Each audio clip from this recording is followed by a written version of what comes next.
Assalamualaikum warahmatullahi wabarakatuh. Halo semuanya, perkenalkan nama saya Adelia Alvarista. Saya adalah mahasiswi dari Universitas Mataram, Fakultas Keguruan dan Ilmu Pendidikan, Program Studi Pendidikan Fisika dengan NIM E1Ki02410021. Pada kesempatan kali ini, saya akan menyampaikan materi mengenai kaidah bentuk dan pilihan kata dalam bahasa Indonesia. Video ini saya buat sebagai bentuk pemenuhan tugas ujian akhir semester ganjil dalam mata kuliah Bahasa Indonesia. Melalui video ini, saya juga ingin menyampaikan rasa hormat saya kepada Bapak Ahmad Aderianto, SPDMA, selaku dosen pengampu mata kuliah Bahasa Indonesia yang telah membimbing saya dalam membuat video ini. Saya berharap video ini nantinya tidak hanya bermanfaat pada diri saya saja, melainkan juga pada para audiens yang menontonnya. Baik teman-teman, di sini kita akan langsung masuk ke materi pembahasannya ya.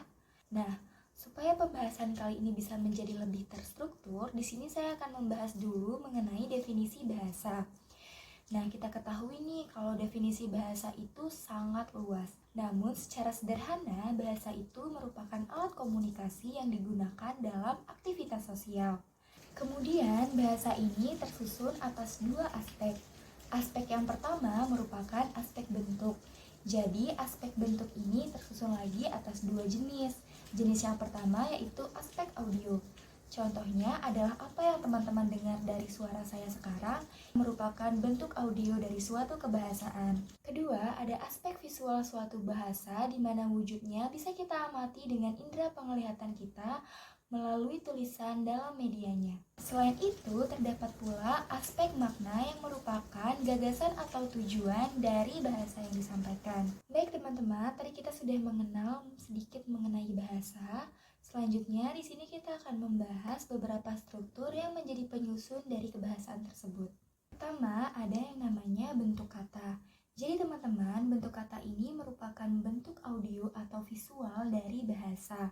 Sehubung dengan apa yang saya sampaikan sebelumnya mengenai aspek kebahasaan, jadi bentuk kata ini bertujuan untuk menyampaikan gagasan, informasi, serta pikiran yang tepat supaya dapat diterima dengan baik oleh lawan bicara.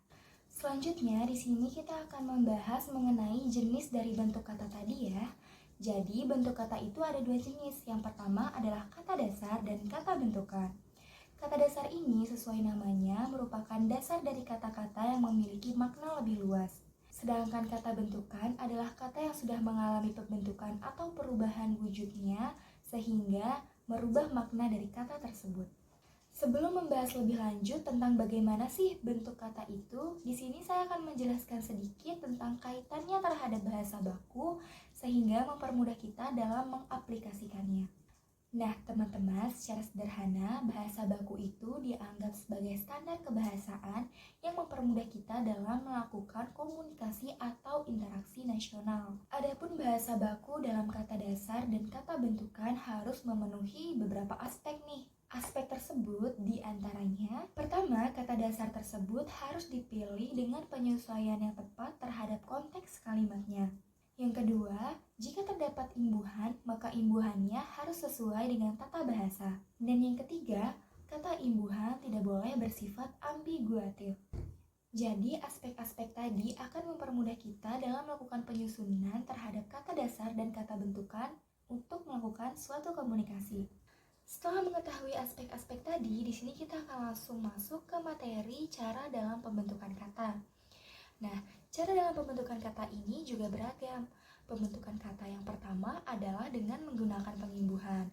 Pengimbuhan ini juga dibagi menjadi beberapa jenis. Jenis yang pertama adalah dengan menggunakan awalan.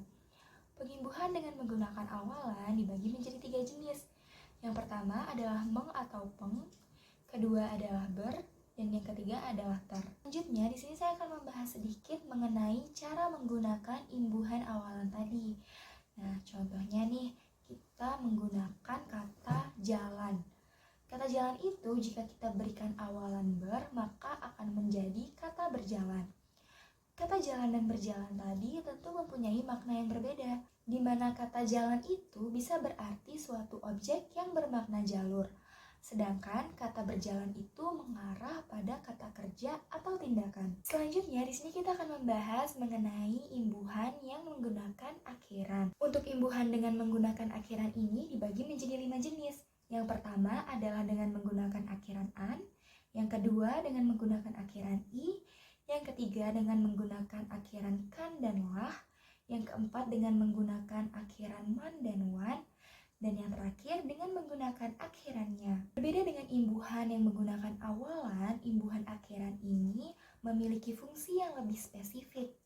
Jadi, masing-masing imbuhan akhiran memiliki kegunaannya tersendiri. Fungsi-fungsi tersebut akan kita bahas sekarang ya. Yang pertama adalah imbuhan akhiran an. Nah, akhiran an ini digunakan untuk menyatakan suatu hasil atau proses dari kata dasar. Contohnya adalah kata tulis menjadi tulisan. Yang kedua adalah akhiran i. Akhiran i ini digunakan untuk menyatakan suatu kata kerja dari kata dasar. Contohnya adalah kata awal menjadi awali. Yang ketiga adalah akhiran kan dan lah. Akhiran kan dan lah ini digunakan untuk mengubah makna kata dasar menjadi kata perintah. Contohnya adalah kata jalan menjadi jalanlah. Yang keempat adalah akhiran man dan wan. Akhiran man dan wan ini digunakan sebagai pernyataan subjek dari kata dasar. Contohnya adalah kata fisika menjadi fisikawan. Dan yang terakhir atau yang kelima adalah akhirannya yang digunakan sebagai kata kepemilikan dari kata dasar. Contohnya adalah kata rumah menjadi rumahnya. Selanjutnya, di sini kita akan membahas pengimbuhan kata dengan menggunakan sisipan. Sisipan ini dibagi menjadi 3 jenis, yaitu sisipan sisipan dan sisipan el. Contohnya adalah kata gemuruh. Kata gemuruh ini merupakan kata yang sudah mengalami pembentukan. Jadi sebenarnya kata gemuruh ini diambil dari kata dasar guruh yang kemudian diberi sisipan Ternyata selain dengan melakukan imbuhan pada awalan, sisipan, dan akhiran kata, pembentukan kata juga bisa dilakukan dengan melakukan pengimbuhan gabungan. Pengimbuhan gabungan ini contohnya adalah kata ditunjukkan. Kata ditunjukkan itu mengalami pengimbuhan pada awal dan akhir kalimat.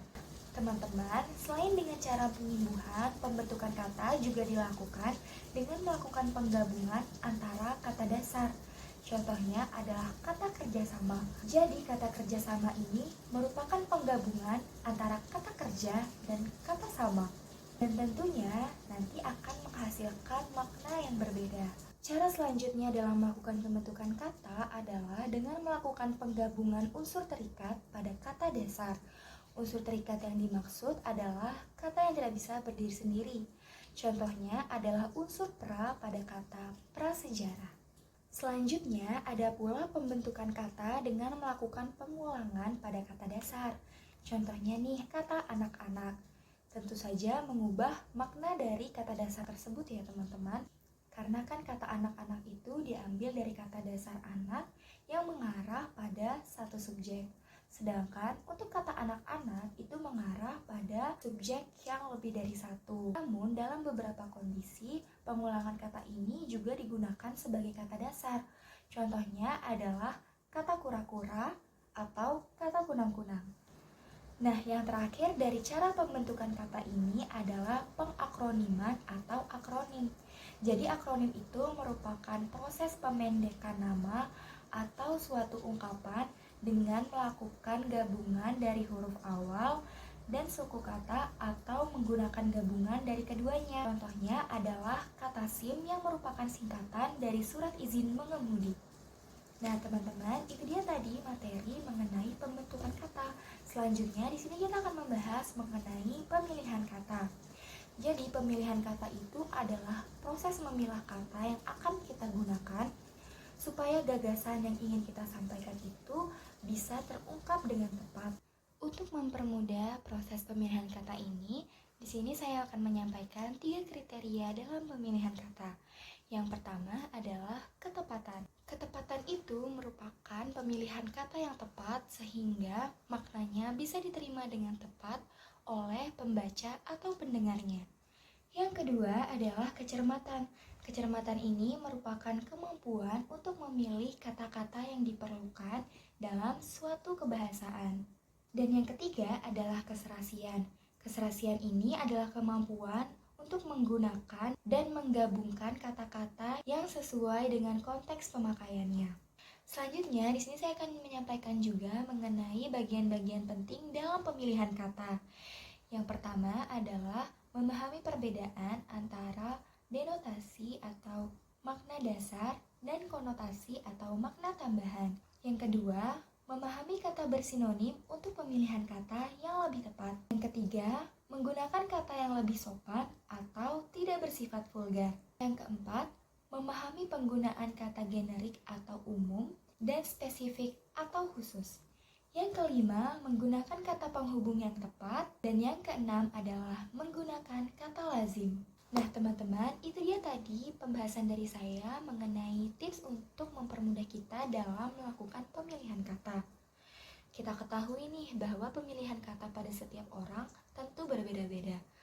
Jadi di sini saya juga akan menyebutkan faktor apa saja sih yang mempengaruhi pemilihan kata. Faktor yang pertama adalah minat baca. Faktor yang kedua adalah penguasaan kosakata. Faktor yang ketiga adalah pengetahuan mengenai pemilihan kata.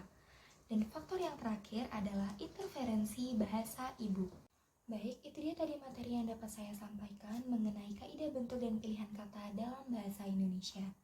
Sebelum mengakhirinya, di sini saya akan memberikan contoh mengenai kesalahan-kesalahan yang biasanya kita temukan dalam pembentukan dan pemilihan kata. Kesalahan pertama adalah kesalahan dalam memilih imbuhan. Misalnya nih pada kalimat, dia sangat kebingungan. Sebenarnya pada kata bingung kita tidak perlu menambahkan awalan ke, karena dalam kalimat tersebut sudah diiringi dengan kata sangat. Jadi apabila kita menambahkan awalan ke kalimat tersebut nanti akan kurang efisien dan tidak sesuai dengan tata bahasa baku. Yang kedua adalah kesalahan dalam pemilihan kata. Contohnya nih, dia membeli baju yang sangat mahal harganya. Sebenarnya pada kalimat tersebut kata harganya tidak perlu kita gunakan karena kata mahal sudah menerangkan makna harga. Yang ketiga atau yang terakhir adalah penggunaan kata bermakna ganda. Contohnya nih, dia naik ke atas kursi itu. Sebenarnya kita bisa menghilangkan salah satu di antara kata naik atau kata di atas tadi. Kata naik itu sudah menerangkan posisi atas.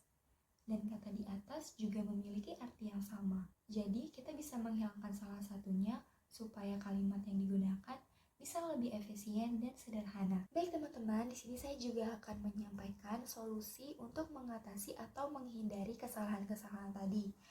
Yang pertama adalah membiasakan diri kita untuk rajin membaca dan menulis. Membaca dan menulis ini dapat melatih kita untuk memahami kosakata yang beragam serta kosakata yang baik dan benar. Yang kedua, memanfaatkan Kamus Bahasa Indonesia.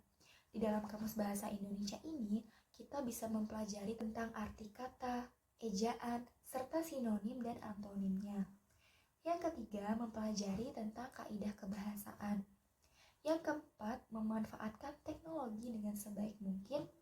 Dan yang kelima, memperhatikan konteksnya. Di sini, kita harus melihat siapa lawan bicara kita, serta menyesuaikan kalimat yang akan kita gunakan dengan kondisi yang terjadi.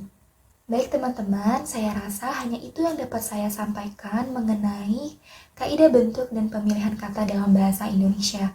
Saya harap apa yang saya sampaikan dapat bermanfaat ya. Sekian dari saya, kurang lebihnya saya mohon maaf. Wassalamualaikum warahmatullahi wabarakatuh.